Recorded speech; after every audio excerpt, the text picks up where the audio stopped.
100 meters, 100 yards, police tape everywhere. No. Everywhere. That's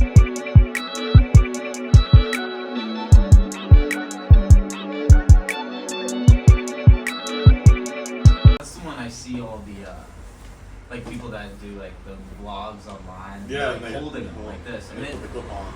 Yeah, it doesn't seem like they're that expensive. No, I think they're only like $30, probably like $30, $20, but they would be good investment for the video. If I had a mic that worked too. Yeah, the mic here, yeah. That's honestly funny. Like I was watching the video and I was like, wait, why is the sound like is my phone just not plugged in? Like no, the worst part is sometimes I leave my humidifier on. And that makes it even worse. Well, yeah, I feel like this isn't gonna be the best because we have all this noise from the street. But I think if we generally talk this way, it kind of just echoes into the camera. It'll echo through here. So. But yeah, I was doing that for my project. Yeah. It was over like Romanian economy for one of my classes, and it was like you need to make a video about it. And most of the kids were just talking into their phones. So yeah, with the phones. And they were cool videos, but then I was like, I kind of want to make something different. And so I cooked a donut. And then I was cooking like a Romanian donut called Paquin-A, yeah. And like while I was cooking, I made like the little vlog or whatever, and it was a lot of fun. It's like it's definitely something I want to get more into because I feel like I was just making a TikTok, you know, and it's a ton of fun. But one of those microphones would be cool because I was doing the voiceover just straight into my phone, and there was one point where I was like, I was talking, and then I made like a sound, and it just completely messed up my mic at the end, and it didn't show up in the video. Yeah, that'll happen too with the headphones. If you wear like the wired headphones, they have the mic right here. And it's puffy too. But those other mics, those are very good. I feel like it's that way on AirPods too. Like when you're on the phone, you'll be talking to someone, and it just doesn't come out right, and it's a shame. It's like if I wanted to continue to make videos and stuff, which I think would be pretty cool. I would like to like make videos in my travels and kind of post about them because this is generally pretty easy. It is. It is. You just have to get a camera. You can even do it on the phone. Just take a phone. Yeah. Like right now, cinematic. You can film it like that, and then you just gotta talk to people, like you said, too. It'll work out. Like I struggle taking my phone out.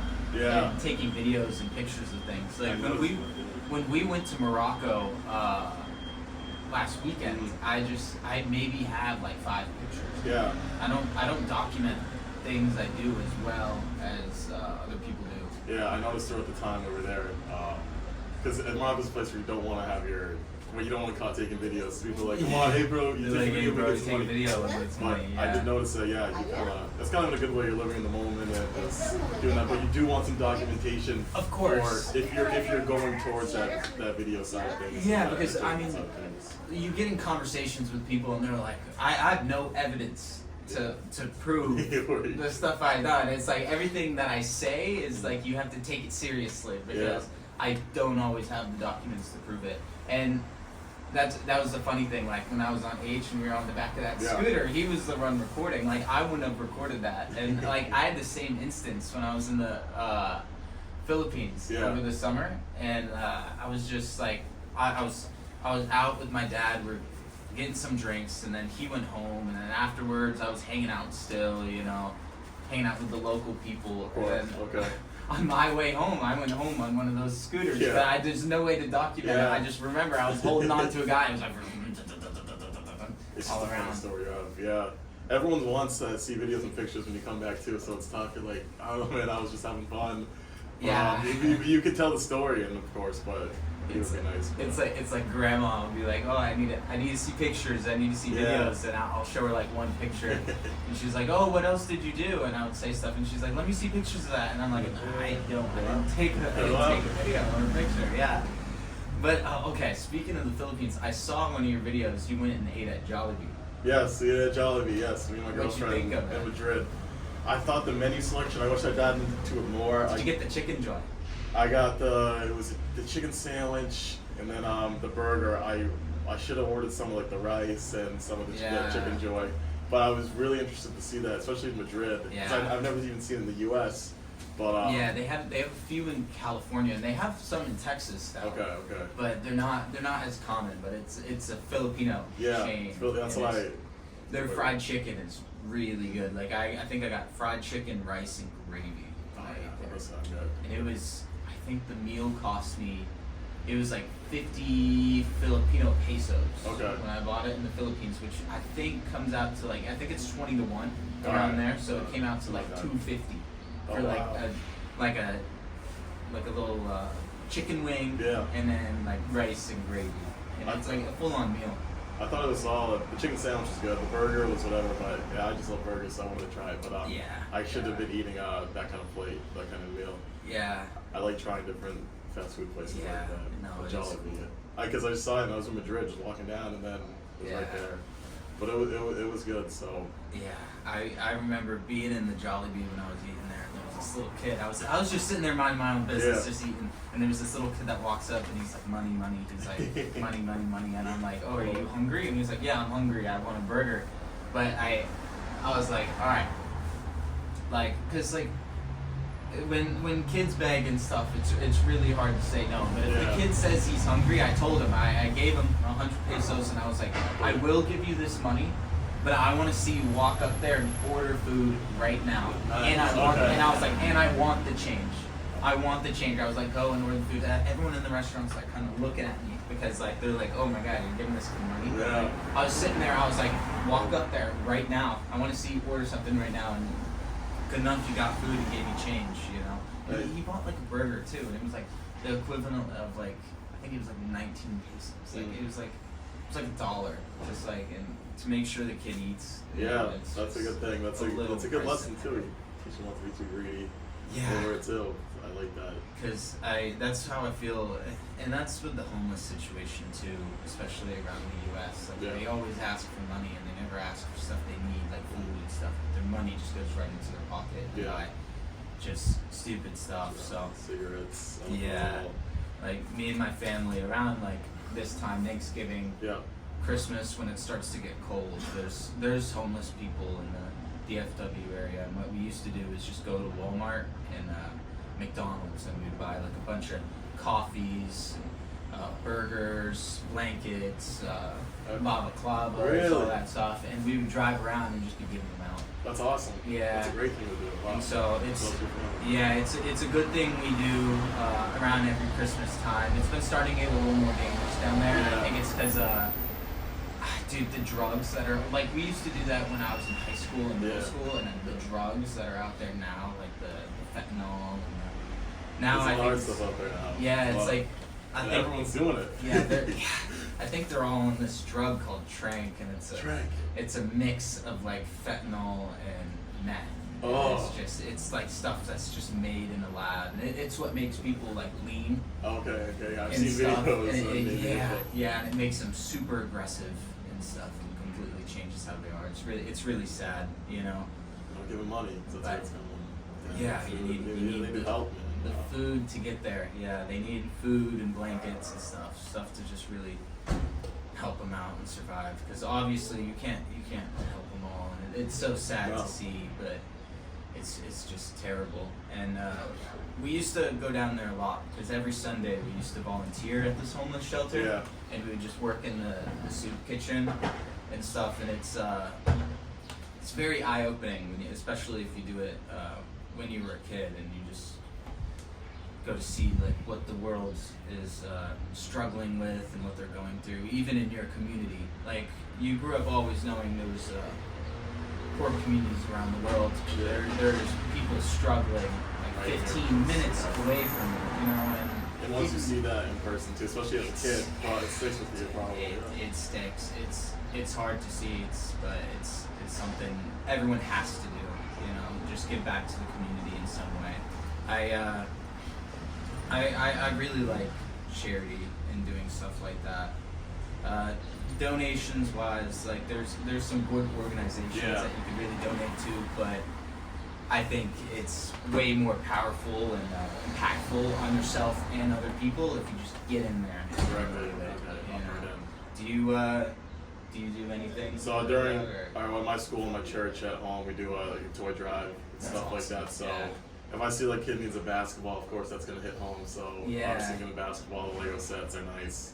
It's nice to know that you're making a difference in helping someone else. So those are two things. Yeah, there's another, speaking on that as well, there's another thing that my family does. There's a website called One Simple Wish, and it partners with orphanages and stuff, and kids that are in need, that are in foster care, or families that can't afford like presents and gifts and stuff. They'll post their kids' wishes online, and so what we try to do is all the kids, we pick one, and then we give them like a toy or a jacket. Sometimes it's honestly, it's like you can't spend more than 10 minutes on that website because it's really, you just want to get every kid a gift. It's really hard. And so this year there was a girl, she wanted an American Girl doll, so we donated the money so she could get one for Christmas. Yeah, then there's kids that want jackets and basketballs and shoes, and it's like it's just really sad, you know? And it's, see a jacket too and shoes, that just makes me like, oh, this kid's cold. Oh, geez. And they'll say something like, oh, I want a new pair of shoes to help fit in school, and I'm just, it hurts because it's like, kids could be really, really mean. You know, and something just like if you're going to school wearing Skechers or the Walmart and one brand or something, it doesn't help them fit in. It really is detrimental to their confidence. Yeah, because kids are very materialistic, especially at a young age. At a young age, I know, it is messed up, but like the older you grow, you come to realize like clothes don't mean anything, but kids, they just don't have a filter, and they'll make fun of a kid for what he wears, and they have no clue what situation he's in. If you weren't wearing, like when we were young, you gotta be wearing the Nike Neon. If you weren't, then you were wearing the cool stuff. So. Yeah, like come on, if you weren't wearing elite socks. Elite socks and the KDs. Like, the KDs. But that's funny how the kids, and you're right, they have no filter. They're just like, what are you wearing?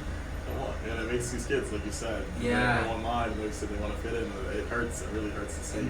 And my mom could talk way more about it than me because she was an educator for like the past 20 years, and she's been working in education for a long time. And she says one of the most detrimental things to kids learning in school growing up is their confidence. And like their confidence will have a long-term effect. And it's like kids will say something like, "Oh, I can't do math."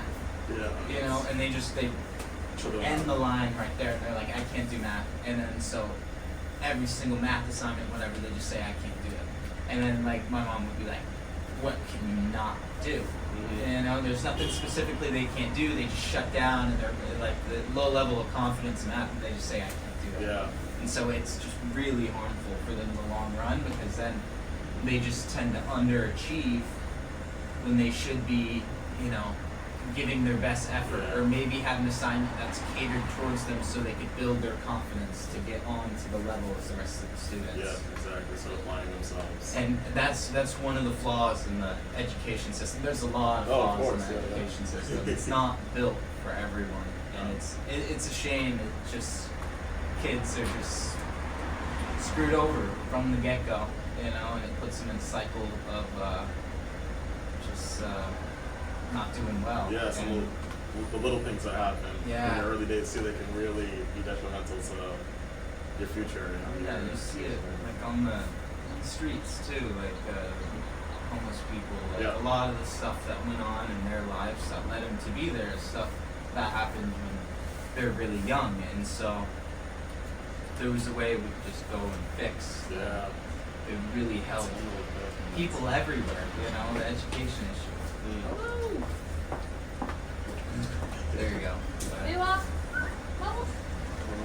there you go. There's this little guy. Come on. Almost. But sorry, got sidetracked there, but dogs everywhere.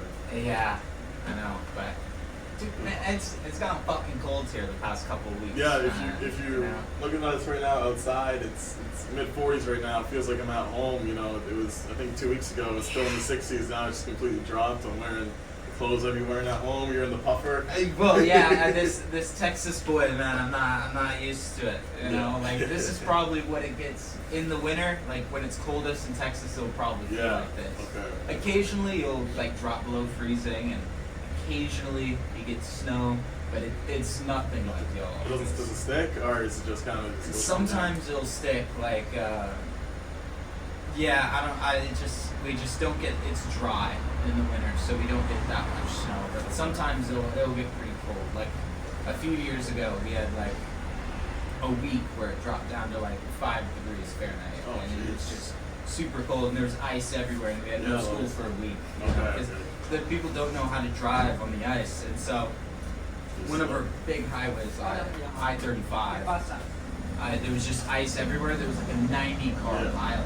I think it was. I think I seen the people didn't know how to drive, and there was no visibility, and so people were going 70, 80 miles per hour down the highway, and then there's a car 10 feet in front of them, and they can't stop, and it's just they're all crashing into each other. And it's scary. It's scary. I would not want to be driving in Texas during any sort of ice storm, or because it's not you. It's like you're out of control at that point, and there's just too much risk. Yeah, there's too much risk to especially when there's just a sheet of ice over a road too. I've been there too. I've slipped on ice and rear-ended someone and stuff. There's nothing you can do. And the wheel just starts spinning. You can't turn. Yeah. You're not turning with the wheels going so fast, and then you're pumping the brakes. But that's all it is. Yeah. It's stuff everywhere.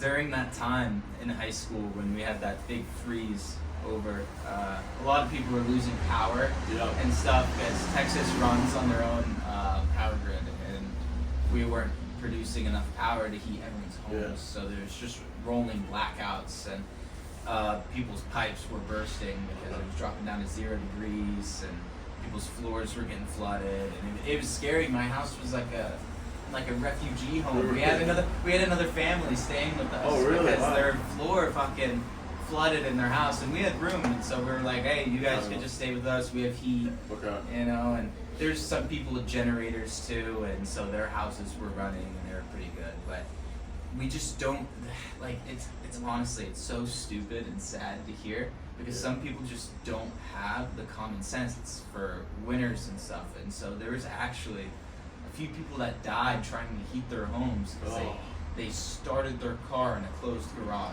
No. Dude, I'm saying it's one of those where you're like, holy shit, you're so fucking stupid. Yeah. But it's like it's sad. It's sad. It's crazy. And it's they kill themselves. I know, it's because they thought they were heating their home, and then carbon monoxide poisoning, and it's just man, it was a really bad time. And all during that was happening, our Senator Ted Cruz went to Mexico and fucking left everyone else there. Like, people were dying, people had no heat, people had blackouts, and I remember seeing the highway videos and stuff like that, but I know it was to this extent. That's horrible. It was a really, really bad week for Texas, for sure. But I remember I had a car at the time. It was a manual stick shift, and so it had like the e-brake that you could pull, so it was on empty streets, and there's so much ice, and I was just driving around, drifting around. I had so much fun because my house, we had heat, and so it was okay for me. There was a lot of people that were struggling, definitely a lot of people that are in like lower income communities. And you still see that like to this day, because we have a lot of hurricanes down in South Texas as well, and a hurricane will come through, shut off power for the whole city, but some of those Section 8 homes and apartment buildings and stuff, they are the last ones to get their power back. Really? And so I think there was a hurricane over the summer, and there was an apartment complex there that didn't have power for like 2 weeks. Oh, jeez. You know, city just put them last on the list. For 2 weeks too, And it's hard. You can't really do a lot when you don't have power. Like you're using like a propane stove, like a little camping stove. Unless you have a generator. Yeah, and it's using a camping stove makes you so happy that you just have a gas stove at home. It makes you grateful probably for everything. Yeah, like cooking food on a camping stove is just no good. Yeah. Especially like if you're on one of those trips where you're packing a small pack, and you're doing like a mountain trail or something, and then you got one of those burners that's like that big. Yes. Yeah. That's one of those I have. It's like a propane tank like this, and it's got a little. You screw on, and you just screw on this little piece like this big, and it's good for like boiling water. But if you're trying to cook something on a pan, it's just it's no good. But last trip I did over the summer, it was around May time. I was hiking Mount Whitney in California in the Sierras. California. Yeah, it's in the Sierra Mountains, and it's along the PCT, the Pacific Crest Trail that runs from Mexico all the way to Canada. It goes all the way. Yeah, it goes all the way up there, and so you see a lot of those travelers up the way. But I was Whitney in May, and so there was a lot of snow still, and so we actually had to wear like crampons, and we had like an ice axe, because there was one part of the trail where it was like maybe like 35% grade. Yeah. And so it was pretty steep, and we needed to have the right equipment to get up there. But where was I going with this? Yeah, but we were just cooking MREs the whole time. It was like MREs are delicious when you're really, really hungry. Yeah. But then after your fourth, you're like, I need something that's like. So for the people who don't know, MREs are. It's like. They're in the military. They're like made ready to eat, and they're just these pouches. And all you have to do is just add hot water and then close it, and then it will cook itself. And so usually it's eggs and rice and very easy meals. But they make some good ones, and especially the ones that you buy from like REI and stuff. Yeah. They're expensive, and you tend to eat nicer things. But the ones like they give you in the military, no. Dog shit. But they're meant to be eaten. Yeah, it's meant to be fast and quick. Fast and quick, discreet. Like you don't have to cook something with a fire to give away your position. And dude, those are brutal. Those are meant to be eaten when they're doing like serious stuff, like missions. Where they. You never have them just on a hike. Yeah, I was having them on the hike. I had good ones though. I didn't have the military grade ones. 'Cause the military ones, they're just making all these random meals. But yeah, they're not good. They're really salty. It's a lot of calories, so. Right, so for those for you. It's good if you're hiking all day, especially at elevation. It's just gonna get you ready to go. But so I think I was telling you I'm doing Everest Base Camp this May coming up. So I'm going to the base camp of Everest, which is around 18,000 feet, maybe 5,000 meters. Okay. Or no, not 5,000. Maybe 5,000 meters, something like that. So this will be your biggest hike so far. Actually, no. No. Yeah, my biggest hike, I was 12 and I did Kilimanjaro. I was 12 in Africa. And so ever since then, that was like my first trip out of the country. Me and my dad, we did Mount Kilimanjaro, and that kind of got me on the hook. Yeah, on the hook with mountains and stuff. And so after that, we went and did the tallest peak in Australia, Kosciuszko. And then we did Whitney in the U.S., which is the tallest peak in the U.S. outside of Alaska. Okay. Because there's Mount Denali in Alaska, but the weather up there is just so brutal and unreal. Like they say, the weather on Denali most of the times is worse than the weather on Everest. Really the worst? Wow. Yeah, and I think it has something to do because how the jet stream moves across the U.S. It comes down from Alaska to the west coast and then pushes out east. But since it's so tall, it's the brute force of the jet stream just smacking against it. Okay. So there will be blizzards up there that just, they'll dump like 10 feet of snow. Damn. People get snowed in. Yeah, and it's That's just brutal. They have to do it in the summer. There's probably people that do it in the winter, but I don't see why you would want to do that. You're looking at temperatures that are way, way below zero. Yeah. And you have like all these legit heavy parkas on, probably like Antarctica level parkas. Oh jeez. Like, yeah. So it gets that bad. Wow. The weather up there is terrible. Okay. I think there was a story in the 1960s. They did an expedition up there, and it was like a group of like 10 people. I'm not sure. I don't know enough about the topic. I just heard about it. Yeah. And, a lot of them got ditched up there, and it's like you see a lot of it in those mountain expeditions, and there's just so much risk, and that's the way with Everest too, because so many people want to do it. And I'm gonna do the base camp though, and that's gonna be a lot of fun. So this is in May. This is in May. Coming up in May, and then afterwards, I'm gonna do my traveling around Asia, which you should join as well. Yes. You know, I'm looking forward to that. When we can get out there, we can get Kevin out there. Yeah, Kevin out there. And we could do a whole trip. You know, Yeah. hang out on a beach in Vietnam. That would be sick. So in May, after the space, you're going to. So it's gonna be May. Your first destination is gonna be, is it Syria or is it? No, I'm gonna be in Nepal. Oh yeah, you're in Nepal because maybe I haven't planned it enough yet. Yeah.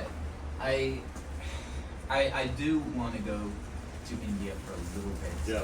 To see some of the attractions that they have. I've heard terrible stories about India and people of their travels and stuff, but I'm gonna maybe spend a week there at max before I make my way into Southeast Asia. Yeah. To see Thailand, Cambodia. Thailand, yeah. Have you Angkor Wat in Cambodia? It's like the largest Buddhist temple in the world. Really? And it's massive. It's like its own city. And it's just grand and large, and it's. I've not heard of that. So it's it's something you. It's like it's a world wonder. It's something you gotta see. And so if I'm in the area, I'm gonna make my way to it. Of course. For sure. But yeah, I'm super excited. I'm really excited about this base camp trip too, because it's physically demanding, yes, but it's not something I would be like, you can't do it. Like you definitely can do it. If you're in shape, you can do it. Like, and I think even then, like if you're like not in shape and you're a couch potato, whatever, you spend a couple weeks getting cardio, maybe a couple months getting cardio in, you know, walking, breaking in your boots, getting time, and I guarantee you can do it. Okay. It's just a long hike. Yeah, how long is the base camp? It's like 11 days. Okay, 11 days. Yeah. But it's kind of cool how they do it, because it's not like you're going to be... Yeah, you're in a group too, yeah? Yeah, I'm going to be in a group, but you're not camping in tents. There's towns along the whole way up. Okay. And that's another crazy thing to think about, because kids there will just be growing up at 15,000 feet. Yeah. And that's just where they live. That's crazy to think about. Wow, yeah. The people over there are just built different. Like, it's like something crazy. Like they have lung capacity like 66% greater than anyone else. I've seen videos of those Sherpas on the top of Mount Everest smoking cigarettes. Yeah. You know, they'll smoke like a pack a day, and they walk up and they're wearing the shittiest gear and stuff, but they're just carrying these Westerners all the way up there, and that's the ethical dilemma that I have with Mount Everest. It's not that it is dangerous because so many people want to go up there, and then they're waiting in line at 26,000 feet, and they die waiting in line. And these Sherpas, they sacrifice their lives to make sure these white Westerners make it to the top. Wow. You know, and it's all that for a paycheck. For a paycheck, just so they can feed their family. They sacrifice their lives every day, doing the craziest things, like they're climbing over crevasses with no ropes, no nothing, just so they can lay the rope, so everyone else can go.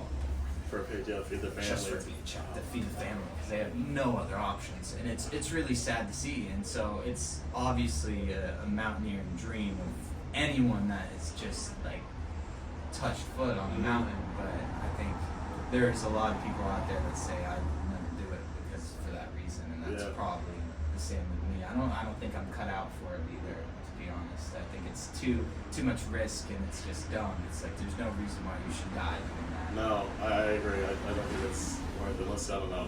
You gotta be tapped. You gotta be up there. Just to say what, like I'm like higher than you. I'm on top. Yeah. You know, like because there's really cool hikes, and I guarantee it's an amazing hike, but the ethical dilemma. Yeah. The ethical dilemma. Yeah, and it's don't want to see it. Don't want to see it. I don't know, but. This hike will be cool because we're able to buy food along the way. We don't have to pack too much. We can pack snacks and stuff that we want to eat on the trail, but you could go to these towns and just eat their food. But I made the decision, and it's going to be hard doing it, but I'm going to go vegetarian on the trail. Yeah, because the food quality in Nepal, India, tends to be really bad, and I think if I want to minimize the risk of being sick, I think I'm going to go vegetables only. Okay. try to get my protein in other ways. I'm gonna pack a ton of those like Sun Gyms and stuff, and squeeze them in, protein bars, squeeze it in when I can. But so 11 days vegetarian, you'll be in some to an extent. I'll eat the stuff that I eat, you know. But on the trail, I'm not gonna be buying any meat from them. I just don't want to get sick. If I get sick, it's done. It's done. I can't do it. And you know, me and my mom have been really wanting to do it for the past year, so I'm excited to do it, and I would hate to see it squandered because I ate some questionable meat on the trail. I got really sick because hiking while sick doesn't sound fun. No, that sounds horrible. It doesn't sound like we could do it. Just lay down on the trail. Yeah, man, just sounds like no fun. So that's gonna be a great experience. So this would be sounds like your 5th or 6th hike, big hike, or something like that. Yeah, I'd say it's probably my 4th. I've done some other hikes that are really cool. Nothing like big mountain. Like that would be my 4th big mountain hike. Yeah. Because I've done some hikes. Like I did a hike in Zion in Utah called Angel's Landing. Okay. And it's like this little point that juts out into the Zion Valley, and it just gives you the most gorgeous views. Yeah. And it is so worth it. If you're ever in Utah, in southern Utah, you make your way to Zion. Sorry, I'm down the water. But southern Utah is the most beautiful region of the United States, and I will die on that hill. Really? How long is that hike? 4 days? You could do it in an afternoon. Do it in an afternoon. And it is my own region. It is a beautiful view. And also just being in southern Utah, I think it has the darkest night in the continental U.S. because it's really far from any other city. I think the closest city to it is Phoenix, or it might be Vegas, but you're like hours and hours away, and it's just you can see every single star in the night, and it's just beautiful. Is that your dad from that place? No, I did that with my buddy Evan, actually. And you just researched it, and you just thought, we gotta go here? Yeah, because a few years ago, I had like a annual pass to national parks. Yeah. So it usually costs around $30 to get in, or you can buy the $80 pass and you can go into any national park you want to. And so when I would drive from school in San Diego back to Dallas, where I'm from, sometimes I would make a trip out of it and I would stop at these national parks because there's a lot of national parks on the way. Like you got Big Bend, kind of by El Paso. Zion, Grand Canyon, Arches, Bryce. And if you want to go up into Colorado, you got Estes Park, and you can really just use that pass, and it makes it worth it. There's a lot to see in the U.S., and they do a really good job at maintaining landscapes in the United States. And so, one thing I would say to anyone is like, if you've never seen it, just get in a car and drive. Just like get some friends and go. Like, because you could go and go to Walmart and buy food and cheap tents and stuff, and you split gas among 4 people, and you could go to a lot of really, really crazy places for not that much money. Yeah. You know, everyone talks about traveling and stuff, and they're like, oh, I want to go to Italy and France and Spain, and of course that is so important. It's great, and that's why we're here right now. Of course we're here. But there is just so much that is yet to be seen domestically. Yeah. You just gotta go and travel and see it. And if you're into nature and wildlife,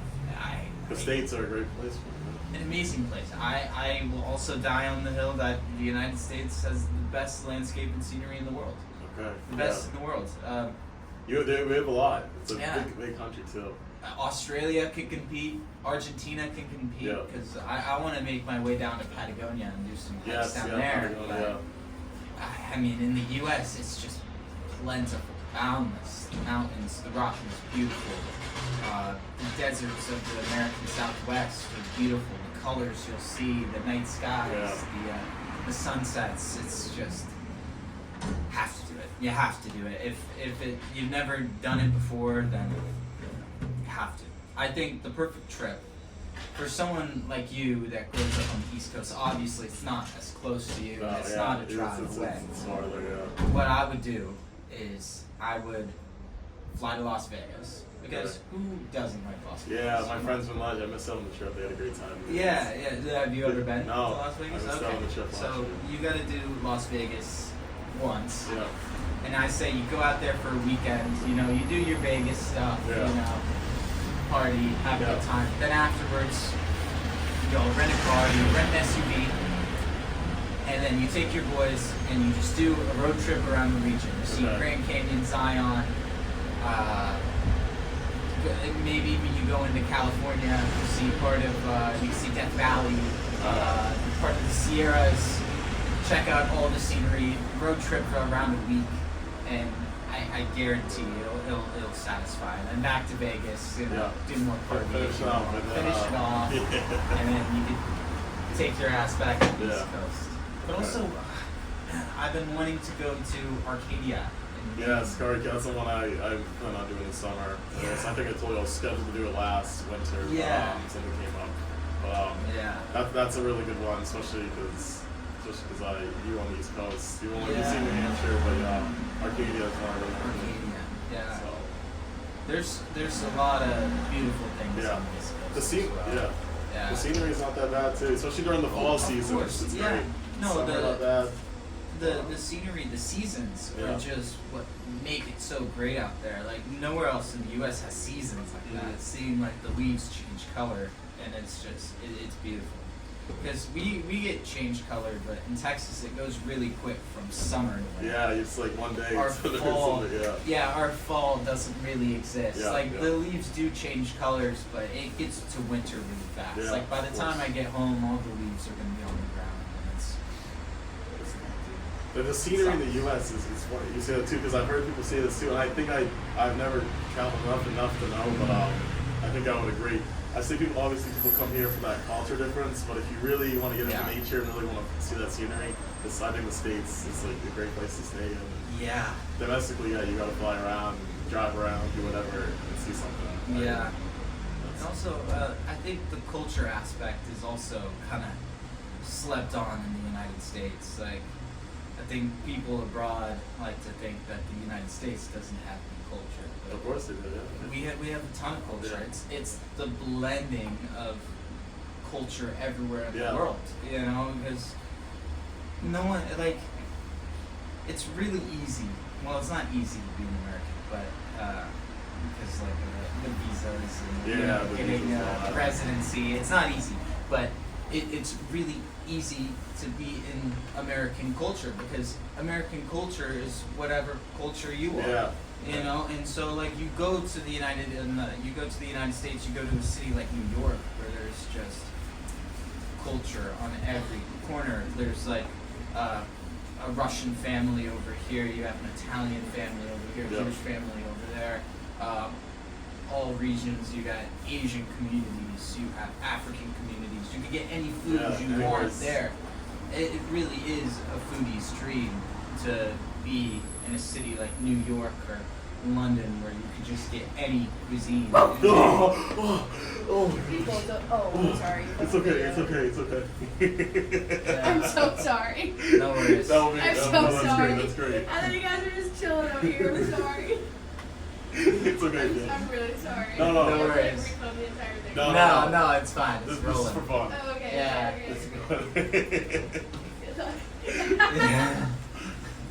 Yeah. You have enough storage on your phone, right? Oh, It's yeah. not gonna, Oh, yeah. Okay, I'm gonna just make sure, because that would be very. Wait, I'm gonna check again. That would be very annoying if, like, we started recording and then like 5 minutes later it just. Oh yeah. No, I got sorry. I make sure I can Cuts see off. in the reflection. I can see too. Make sure it's still in the red. Lucky enough, every time I've done one of these, I haven't gotten a phone call because the phone call would end until. So I always look out for that. But lucky enough. Yeah, you might have to put your phone on like airplane mode or something. Yeah, I do this. That happens. Yeah. But I've been lucky enough not to do that. But that's funny. I don't know. Dude, that's scary. But what trips have you been wanting to do? So the ones I've been wanting to do, like you said, Argentina is one I want to do. I want to get down there. Again, like you said, Arcadia. I mentioned that one. You know, my dad's from Taiwan, and he hasn't been there in years, but maybe one day I can get out there. like you said, Australia is the one that you are doing. I really want to go to Iceland.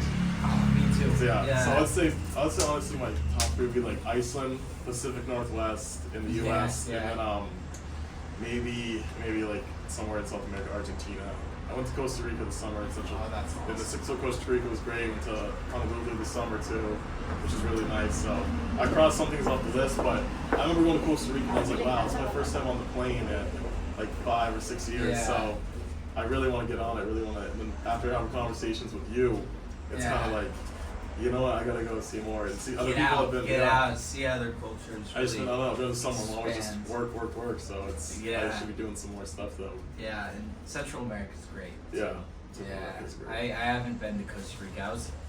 Last winter I was planning to go to Costa Rica. I bought a flight, and then last minute I changed it for a flight out here. Yeah. Actually, because my friends are gonna be out here, and I was visiting them, and I saw Sofia for a bit. Yeah. They're out in Tenerife, Okay, the Canary okay. Islands, and we're having a good time. But Central America is another trip that I really wanted to do, and I'm gonna have to put that on the back burner after this Asia trip, because Asia has been a trip I've been wanting to do for a long time, and to see it actually like happen coming up in May, I am just so excited. Yeah, I'm that's gonna so be. excited. You're gonna know it a little more too. Like I always say with you too. I told you I was like, Clay, I know like this much, and I'm barely putting my fingers right now. And then you say, well, I know this much, and so it's a little more. So it's crazy. You'll never see it all. The amount of the world the is world like is up this, here, so and you'll never reach it. You'll never reach it, but it's the hunt and the desire to learn more is what drives us to go and travel and stuff. Just And go see our world, our planet Earth. We live in. it's great. Which part makes me think, about in Asia. Like I should probably come visit you should, up there. you should, man. Thailand, we can do. You should. Cambodia, one of those. You can bring Maddie. Yeah, bring and, Maddie. and you could do a beach trip out there, and we can get cheap food. Yeah. It's another culture shock. Like it's like going from here to Morocco. Yeah. That is a culture shock. And it really opens your eyes, but it kind of moves you to a point where you're like, oh, I need to see more. I need to see more stuff like this, because people will say like, hey, yeah, I traveled the world, and they stay in North America, and then they go to Europe, but Europe and the West is you're still in the Western world too. The Western world, it's all the same. Yeah. It's a different language and maybe some different food, but there's just there's no big difference. Yeah. You know, it's like we're all similar in one way or another. We all. But you could say that about the whole world. Like we still wake up and put our pants on. Yeah. Like we're all the same. We all bleed red. You know, and there's something you can connect with everyone on this earth. Yeah. Which is crazy. And there's so many places you go to. Like I'm already thinking now. I forgot even to say like I wish I could go to like even I said Taiwan, but Japan would be another cool one. It's just like there's just so many places out there that. I was in Japan for a layover. It was a 12-hour layover. It was the most lost I've ever been because you could travel around Europe. There's a lot of English speakers, and if the signs aren't in English, they're in a Latin language that you can somewhat understand. But in Japan, all the signs are in Japanese, and you just have no clue what everything is. Riding the metro in Japan and trying to buy a ticket, and no one's speaking English, and you're just so lost. Like I spoke English twice when I was there to people. There was only 2 people. There was they were both because they had American fathers. Okay. And so like one was like the hotel check-in, and so at the hotel check-in you need to know other languages, of course. And then one was like at a store, and she was all like, oh yeah, my dad's American, so I can speak English. Okay. Yeah. That's just. And so it's very come on in, dude, Chuck. hop in the say frame. Come say hi. Hi. I'm so excited to be on Connor's channel. We're here to promote you with Clay. We're at Clay's apartment right now. Yeah. We didn't describe the location. Clay's apartment. He's lucky enough to have a great neighbor, Charlotte, right here. Upstairs. Yeah. Where are you going? Class? What time is it? It's 11. 14th. No, I have to go pick up this cycling shirt for my mom. So I gotta. Oh, okay. So I gotta make a trek. That's funny. Oh, like Yeah. all the way to Corona. Oh God. Oh, That's Oh, far. Oh, wow. I know. Yeah. So, and then I gotta come back and then I gotta trek. The train station. Yes. Right? Oh, okay. I thought you were talking for a second. I was like, Girona, the city, and I was like, what the fuck? There's no way you're going all the way out there today. Yeah. No, But, that would yeah, be that would be brutal. I but wouldn't. yeah. I wouldn't make it to my test. You have a test. Yeah, we have a test. We have a test later today. Yeah, we do. That's We fine. kill it. We're gonna That's kill it. bummer. We're gonna do great. And then we'll celebrate Post-interview tonight. test. Yeah, we'll do a little post-interview test. Oh my god, this Yeah. is so cute. But Chuck, before you leave, real quick, Yeah. to the people, to the viewers, To the your viewers. little quick, your 2 cents. So it could be maybe your little advice, something before you go right now. But, My what's 2 cents. 2 yes cents. On what? On life? on life, on study anything, or your abroad? experience here, as we're wrapping up the last 2 days here. Maybe to someone who hasn't traveled, maybe someone who Someone is struggling right now. They need some motivation. Kindness goes a long way. Okay. I think if you're nice to people, it will take you a lot farther in life than if you're mean to True. people. And like, even I've traveled since August, and a big thing I saw is like, even if you can't like speak the same language, which is a lot of places, like kindness speaks a lot. Yeah. And when you're nice to people, even when you don't speak the same language, like they still want to help you out. Yeah. And like, it's not worth it to be mean to people. That's my 2 cents. Well, Chuck, yeah. True. Thank you. I agree. The lovely Chuck. Thank you, Chuck. Oh, look at Sorry. that. There's some Thai beer right there. Look at Bye, channel. So you guys get Yeah. pictures? See this? Good. Oh, wow, you Oh, were. yeah, look at that. The same beer on Same there. beer on Yeah. Are you honored? Bye, channel. I'm honored. Thanks, Chuck. I'll see you We'll guys see you later. Yeah. That's funny. That's Yeah, funny. what a coincidence. That is funny, but Oh, yeah, I mean, where were we? We've been getting sidetracked. People yeah, coming in, you it's- know. that's how it is. It's authentic. It's raw It's footage, authentic, bro. raw here. footage, This is yeah. the city. This is it. Pueblo No in Barcelona. Pueblo There you No. go. But I mean, yeah. We're talking about travel and then Get outside, Get man. outside, yeah. Just get outside. That's what we're talking about. Central America. I'm wanting to go back there. That's gonna be after Asia, I think. I've been to Belize Yeah. and I've been to Guatemala. When I was in Guatemala, I got so sick Ugh. that I wasn't able to do anything good. Was the food or? No, dude, I was sick when I got there. I had like sinus Oh. infection, and I was just so beat. There's a hike I wanted to do to like a volcano. Because Yeah.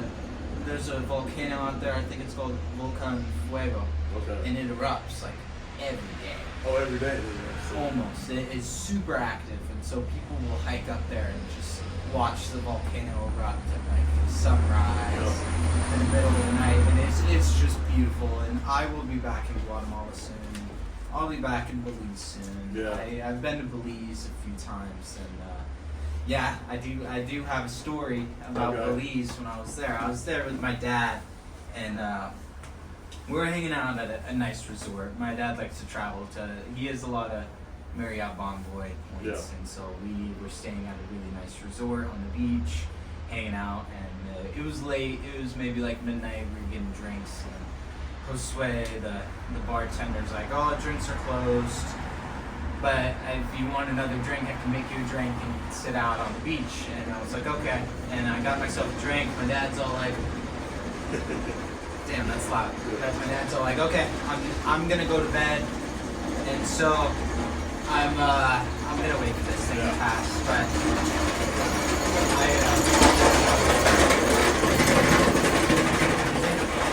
I have my So you have your drink on the beach. I have my pina colada. I'm sitting in this cabana on the beach, hanging out, enjoying the waves come in, just the ocean breeze, and it's nice. It's like 85 degrees at night. It's nice, humid, and enjoyable beach weather. And then I'm chilling there, and I hear a pop, and I'm sitting there, and I didn't think much of it because it was a pot by itself. I thought it was a firework. I looked out, I went like this, you know, and whatever. I went, finished my drink, set it down, went to bed. I woke up the next morning, me and my dad went outside out of the, because we had one of the like rooms that was on the water. And we went outside our door, and I looked down the beach, maybe 100 meters, 100 yards. Police tape everywhere. No. Everywhere. Someone, that pot that I heard was a gunshot. Oh. Was a gunshot, maybe 100 meters away from me. And this is where it gets crazier. So the people that own the Marriott there in Belize was a British colony for the longest time, up until 1981. And so there's still a lot of British influence there. And so Lord Ashcroft, who was a part of the royal family, they actually own that resort. Okay. And so the wife of the Lord shot and killed the police chief of Belize City on that dock. The police chief of the police chief of the city. Dude, what? Yeah. Wow. Yeah. And you could look up the articles too. The wife and she I don't really know what happened to her in the court system, but I believe she probably got off. With the conviction rate of murders that they have in Belize, I guarantee she probably got off. Her status and her money, and I was right there. You heard this too. Wow. If I got up and I did more searching, I would have been the sole witness. Yeah, that's crazy to think about. I would have been the sole witness. And you're just in Belize. I didn't think of it. Yeah. I didn't think of it. And that's a place we would vacation to quite a bit. Yeah. We would go to the town of San Pedro in Belize, and over the years, it's just they've gotten so much tourism, and it's kind of ruined what made San Pedro so good. But even then, with the amount of tourists that they see, that little small beach town has like 45 murders a month. 45 murders a month in a small beach town. They have a serious gang issue there. Okay, that was my next question. And so they never really did, but actually what happened was a lot of them went to the U.S. in the 1990s and started joining. So they started joining gangs like Bloods and Crips and stuff. And when they all got deported, they just moved gang operations to Belize. And so it's, other than the U.S., it's a country that has Bloods and Crips, because Bloods and Crips don't really exist anywhere else. Maybe they exist in like Canada or something like that, where it's just an extension of the U.S. But in Belize, there are Bloods and Crips. I didn't know that. Wow. And it's how interesting is that? It's a place of vacation. Crazy story. Wow. Place of vacation. I haven't been back to Belize since. Really? I haven't been back since. So I haven't been back since. Would you go back? Yeah, of course. Of course. I love Belize so much. It's cheap, and you can eat great food, and that's where I had crickets for the first time. You know, like roast crickets. You know, and it's not. I think crickets are pretty good. It's a good bar snack. They're just salty and they're crunchy, and you know, you're putting back a pint with the boys, and they give you a bowl of crickets and a couple back. You know. That's funny. Yeah, that's one thing too. When you travel, try the food when you're out there. Try the food. Of course, man. Like, even if you think you're not gonna like it, try it. Yeah. And if you don't like it, you throw it away. Whatever, throw it away. It's worth it. It's part of the experience. Yeah, that's what happened to me in the Philippines too when I was there. I tried balut for the first time. And alright, so balut is a fertilized duck egg. Oh. And so this is a street food that you buy, and you see these little kids running around with these little duck eggs, eating them out. But essentially, you crack it open, you open it, and there's a duck embryo in there, and like all of the juice. And so I really, really wanted to try it, and I knew I wasn't gonna like it. Because it doesn't sound appetizing, and the funniest thing is the little kids love it. You know, they're running around just eating it, and it's just it was just nasty to look at. But I was looking at it, and I was like, okay, I gotta try it. So first, I drink a little bit of the juice, and I'm just like, okay, it doesn't taste bad. But then I take the spoon. I have this like wooden spoon that they give me, and I like scoop part of the head off. And I eat it, and I was just like, nope, And I was done. I was done there. I ate the head of the embryo, which you could faintly see. It's like a little embryo body, and it's Yeah, that sounds nice. the juice. I'm okay with the juice, but when you start eating the embryo, I'm like, it's heinous. That's crazy. It's heinous. That is Yeah. so heinous. But there's food all over the world that's just crazy. Yeah. And what they like to do in Southeast Asia and Thailand too is they like to deep fry tarantulas. Oh, I hate spiders. I hate spiders too, but I'm gonna try it because I Yeah, want to get of my course you're gonna revenge. try, I yeah. want to get my revenge, man. I hate spiders, and so I'm gonna go there and like it's. And that was the revenge. No, I haven't had it. Oh, you haven't had it? I'm Oh, gonna you go haven't when I had it. go. Oh, when you said so. Yeah. No, I'm gonna have it. I'm gonna have it. I'm gonna see it, and it's gonna be hard to get over Yeah. that little, because you're gonna like look through the glass and you can see the tarantula right there, and you're gonna like throw it in the fryer. Yeah. Throw it in the fryer. Let's cook this thing up. You know, like. I don't want to look at it anymore. Put the breading all around it. Yeah. So many crazy things. Insane. But yeah, there's just so much to do and so much to talk about as well. We've been talking for a while now. It's been a while. We're gonna have to do a part 2. But of course. Yeah, I'll have to make my way up to Mass. yeah, we make our way up to Mass. Do a part 2. We covered a lot. So. Yeah. There you go. So it's Clay Paquin, a great guy, someone. Yeah. An admirable guy, a great stand-up gent, one of those guys who met early on, and the best experience is shared experience, and be able to share with the guys like Clay, his roommates Gavin, it's really a great thing. So yeah, I mean, it's a pleasure. You can see, obviously, well-traveled, a very cultured person.